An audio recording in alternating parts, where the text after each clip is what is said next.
Pourquoi le QI et le PIB des nations sont corrélés? Écrit par Nîmes.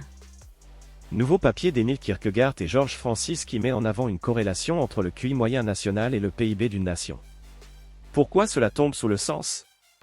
Nous parlons ici de moyenne. Il est évident que des coups du sort de l'histoire peuvent avoir un impact sur une nation. Une nation en guerre prolongée verra son PIB chuter alors qu'elle peut avoir un QI élevé. Au contraire, une nation avec un QI moyen faible peut découvrir qu'elle est assise sur un gisement d'or noir et voir son PIB exploser. Mais quand on prend l'ensemble, en moyenne, on devrait fort logiquement s'attendre à ce que le QI moyen et le PIB soient corrélés pour la simple et bonne raison que les deux sont liés à la dissipation d'énergie. Qu'est-ce que l'intelligence? C'est ici que la définition de l'intelligence d'un point de vue abstrait formulée par Nick Land va nous être d'un grand secours. L'idée d'intelligence s'applique bien au-delà des tests de QI, à une grande variété de systèmes naturels, techniques et institutionnels, de la biologie à la robotique, en passant par les arrangements écologiques et économiques.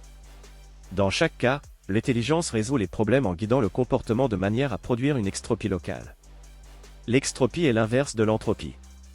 L'entropie est le degré de désordre d'un système, l'extropie est son degré d'ordre. Cela revient donc à mesurer la même chose, mais en le regardant d'un point de vue différent. Extropie est un mot qui n'a pas de valeur scientifique.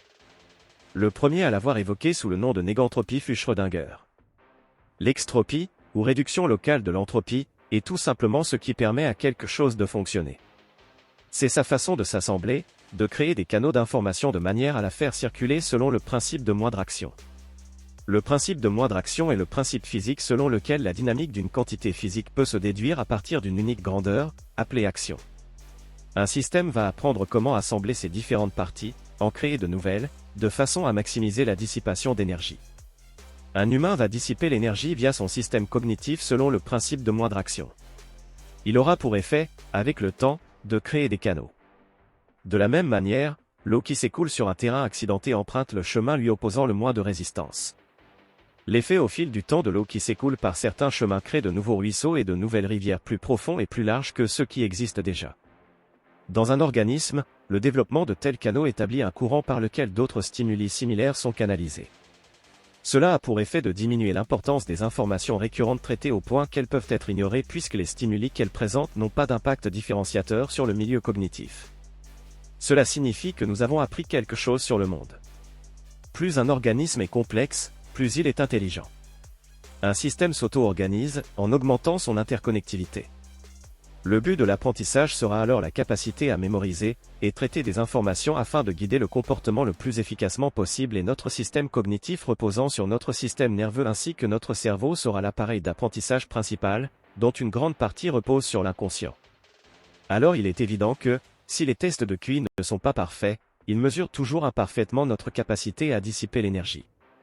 Mais comme je l'ai dit, l'intelligence est plus générale et s'applique à tout système ordonné qu'on appelle structure dissipative selon les termes d'Ilya Prigogine. Pourquoi structure dissipative? Car ces systèmes ont tous le même but, dissiper l'énergie. Ils diminuent leur entropie localement pour augmenter l'entropie générale.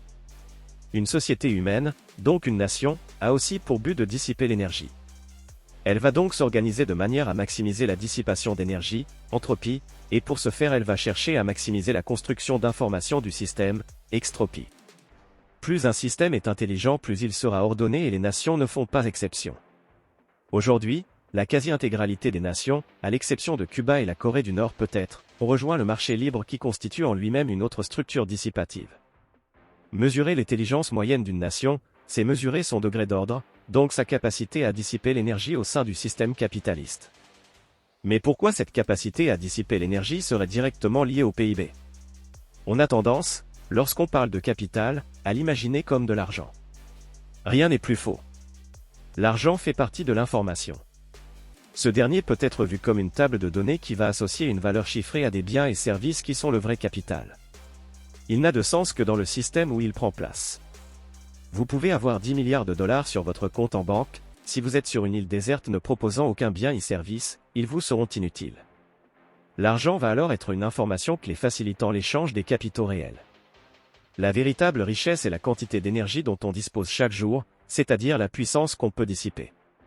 L'argent est, par conséquent, le facilitateur de notre communication et de la distribution de toutes les ressources économiques.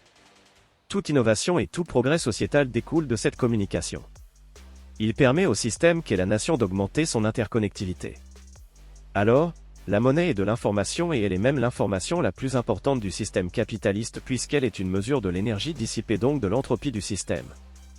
Il est alors fort logique de constater que le PIB est directement corrélé à la consommation d'énergie puisqu'il mesure le volume d'échange monétaire et que l'argent permet de faciliter l'échange d'informations, en faisant ainsi un catalyseur de la dissipation d'énergie.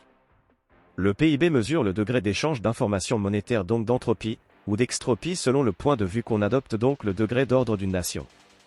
Évidemment, comme pour les tests de QI, le PIB ne mesure pas parfaitement l'entropie du système. Alors pourquoi le QI moyen et le PIB per capita sont corrélés? Car ils mesurent tous les deux imparfaitement le degré d'ordre d'un individu et d'une nation au sein du marché libre, respectivement sa capacité à dissiper l'énergie et la dissipation d'énergie effective. Sauf cas particulier, il est donc logique d'observer qu'en moyenne, le QI d'une nation est d'autant plus élevé que son PIB est important. Et c'est bien pour cela que la chute de 4 points de QI de la France devrait nous inquiéter au plus haut point. Autre question soulevée par Adam Rutherford, pourquoi un tel papier ne fut pas publié dans un journal officiel? Car ces journaux sont chasse gardée des nidouites en ton genre Adam, ceux-là même qui empêchent la production de ce genre d'informations. Ils n'auraient eu aucune chance d'y être publiés. 2 mystères résolus en un article aussi court. Et toi Adam, pourquoi cela fait des années que tu ne produis plus rien?